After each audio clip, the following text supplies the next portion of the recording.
Nobody prepares you for this part. They tell you to build wealth, invest early, think long-term. Nobody tells you what happens to your family relationships when the money actually arrives. And for a lot of people, this part is harder than building the money was.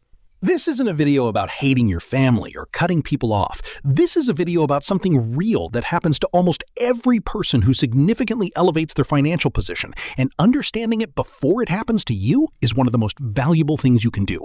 Welcome to Rich Behavior. Let's talk about it. The first thing that changes when money arrives isn't the house or the car, it's the way people look at you. Subtly at first, a different energy at family gatherings, a slight pause before someone asks how you're doing. You start to feel like a resource before you feel like a person. People who never called now call, not to check on you, to position themselves. And the painful part is that most of them don't even know they're doing it. It's not malicious, it's human, but it's real and it changes everything.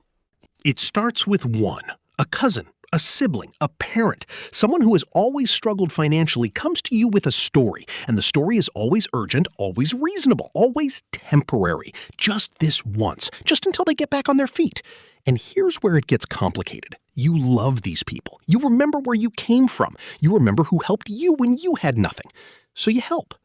And then the next one comes, and the next.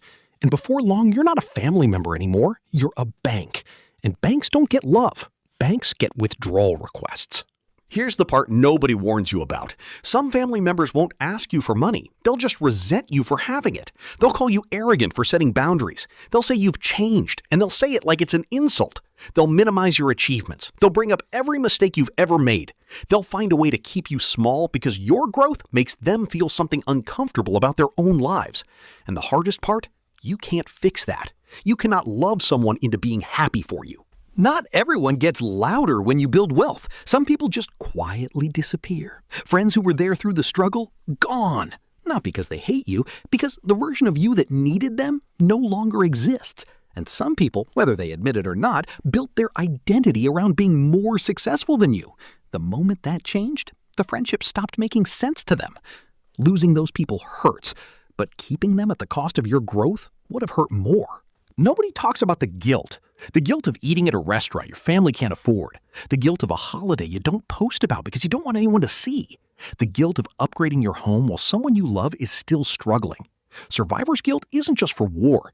It exists in every family where one person breaks the financial ceiling and the rest stay below it.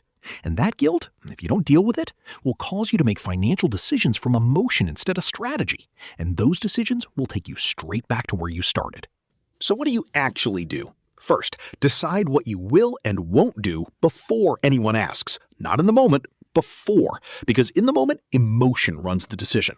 Set a family giving budget, a fixed amount you are genuinely willing to give without resentment, with no expectation of return. Once it's gone, it's gone.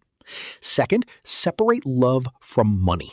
You can love someone deeply and still say no. Those two things can exist at the same time. Third, find your people. The wealth journey is lonely if everyone around you is threatened by it.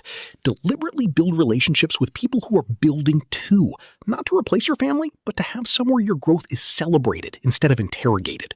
The people who build lasting wealth aren't just financially disciplined. They're emotionally disciplined too. They learn to hold love for their family in one hand and boundaries in the other. And they stop waiting for everyone to understand before they move forward. Not everyone who started with you is meant to go where you're going. And accepting that, really accepting it, is one of the most important things wealthy people quietly do. Subscribe